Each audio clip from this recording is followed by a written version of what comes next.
Un-Islamic culture উদযাপন করতে হয়, কোন একজন আলেম যদি মন্ত্রী হয় রাষ্ট্রীয় বাধ্যবাধকতার কারণে সেখানেও তাকে আল্লাহর আইন শরীয়তের বিধানকে উপেক্ষা করেই এই ধরনের রাষ্ট্রীয় অনুষ্ঠানাদি উদযাপন এবং পালন করতে হয়। পদে পদে পদে পদে এই ধরনের অনেক কোরআন বিরোধী আইন আমাদেরকে অনুসরণ করতে হয়। দুঃখের কথা বলা যায়, জানি না আমার এই কথার কারণে আমাকে আবার কোন অভিদায় অভিযুক্ত করা হবে, কোন অভিদায় আমাকে অভিষিক্ত করা হবে। মনে রাখবেন, যত অভিদায় অভিষিক্ত করা হোক না কেন, সব অভিযোগ বুক পেতে বরণ করতে আমরা প্রস্তুত রয়েছি। আমাদের মাতৃভূমিকে আল্লাহর কোরআনের আইনে আনার জন্য যা করতে হয় তাই করতে আমরা প্রস্তুত। লড়াই করতে প্রস্তুত, যুদ্ধ করতে হলে যুদ্ধের ময়দানে যেতে প্রস্তুত, রক্ত দিতে হলে রক্ত দিতে আমরা প্রস্তুত। আইন বাস্তবায়নের জন্য, শরিয়া রাষ্ট্র কায়েমের জন্য, খেলাফতের জন্য যদি জীবন দিতে হয়, শহীদ হতে হয়, কারা কারা শহীদে বিছিয়ে যাবে,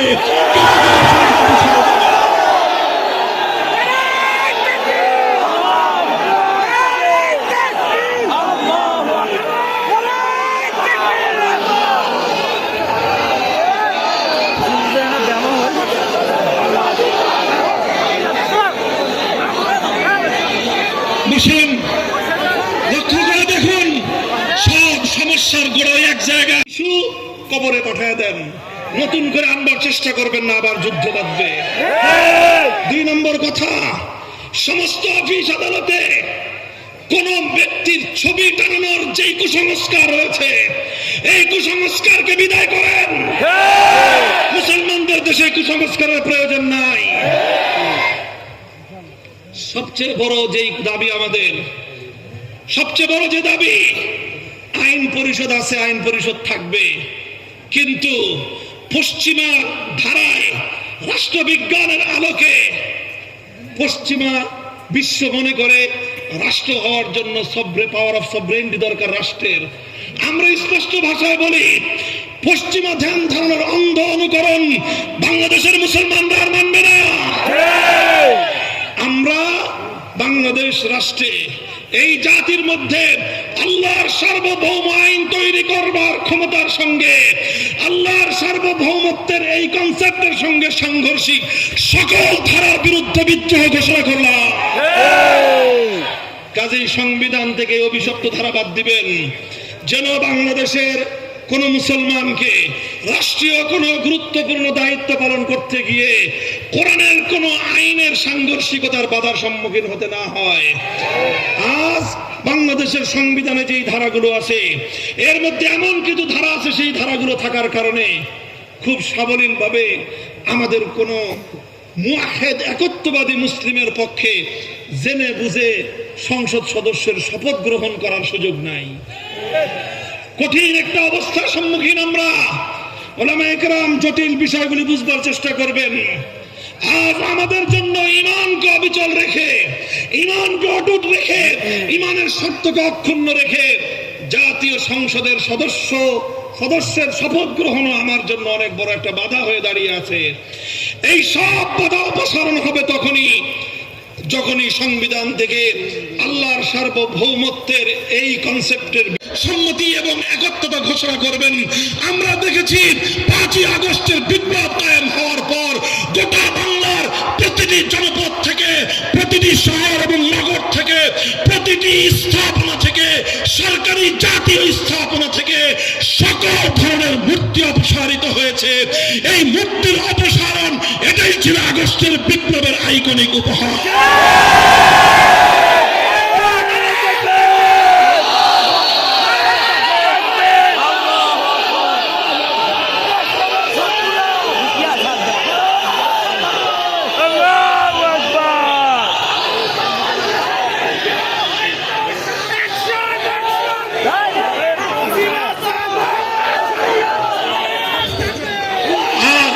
শুধু একটা কথা বুঝে রাখুন, আল্লাহর কোরআনের আইন না থাকার কারণে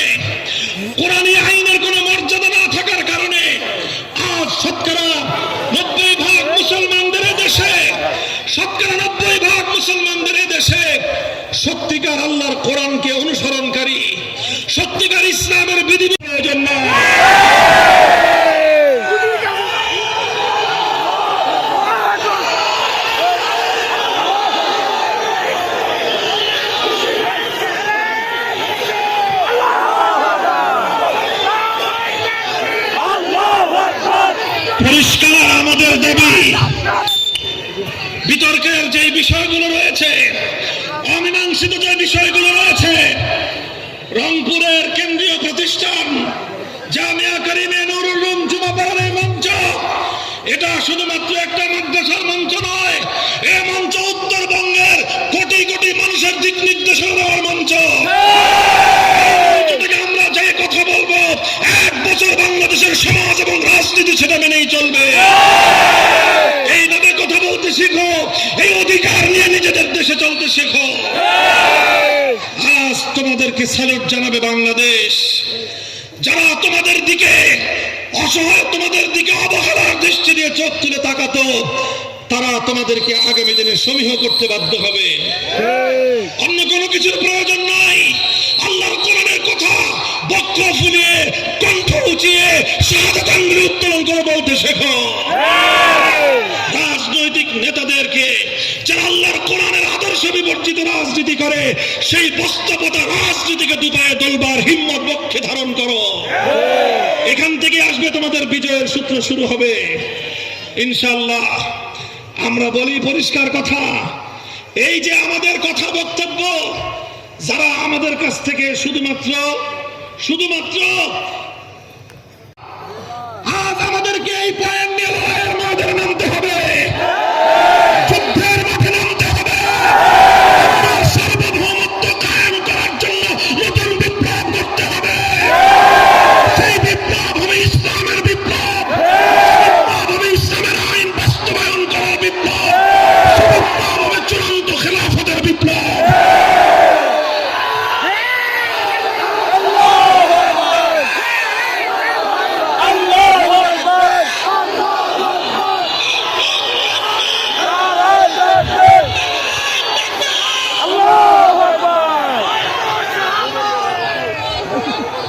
আমি আপনাদের সামনে একটা ঘটনার উদ্ধৃতি দেই।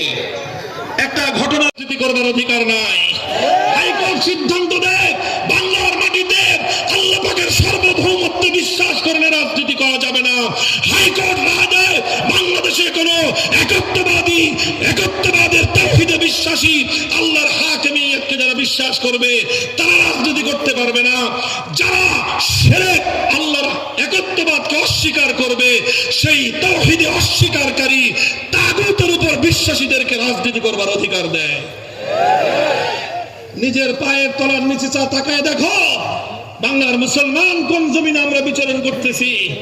এই কথাগুলো আজ কেন বললাম? কারণ 5ই আগস্টের বিপ্লব আমাদেরকে নতুন স্বপ্ন দেখতে উদ্বুদ্ধ করছে। বাংলার মুসলমানরা এক নতুন স্বপ্ন দেখাচ্ছে।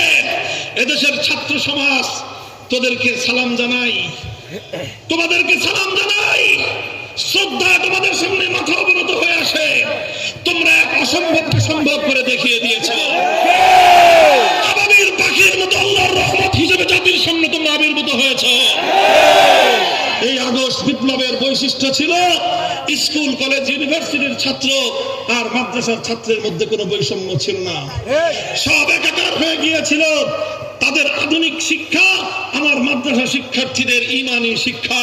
এই আধুনিক শিক্ষার সঙ্গে যখন ঈমানের একত্ববাদের শিক্ষা যখন একত্রিত হয়, সেই শিক্ষার মাধ্যমে, সেই সমন্বয়ের মাধ্যমে যে বিপ্লব হয়, সেই বিপ্লবের নামই হলো 5ই আগস্টের বিপ্লব। আল্লাহু আকবার।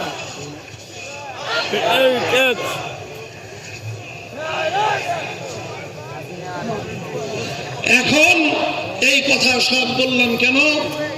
হ্যাঁ, ওলামায়ে কেরাম, তরুণ প্রজন্মের জেন্ডার, এই আপনার কি বলে সেকুলারিজম, এটা একটা ট্রান্সজেন্ডারের মতো একটা ইমানি বিষয়। একজন মানুষ নারী হলে যেরকম পুরুষ হতে পারে না, একজন মানুষ পুরুষ হলে যেরকম নারী হতে পারে না, একজন মানুষ মুমিন হলে সেকুলার হতে পারে না, একজন মানুষ সেকুলার হলে মুমিন হতে পারে না। এই যে ঈমান এবং একত্ববাদের জায়গা, বারবার বলছি, সার্বভৌম ক্ষমতা একমাত্র কার? সার্বভৌম ক্ষমতার মালিককে। আইন তৈরি করবার চূড়ান্ত ক্ষমতা কার? এই জায়গায় বাংলাদেশের আইন পরিষদকে এই একটা শর্ত আরোপ করতে হবে, সংবিধানে সংযুক্ত করতে হবে। যে আল্লাহর আইন অথবা কোরআন সুন্নাহ বিরোধী কোনো আইন তৈরি করা যাবে না।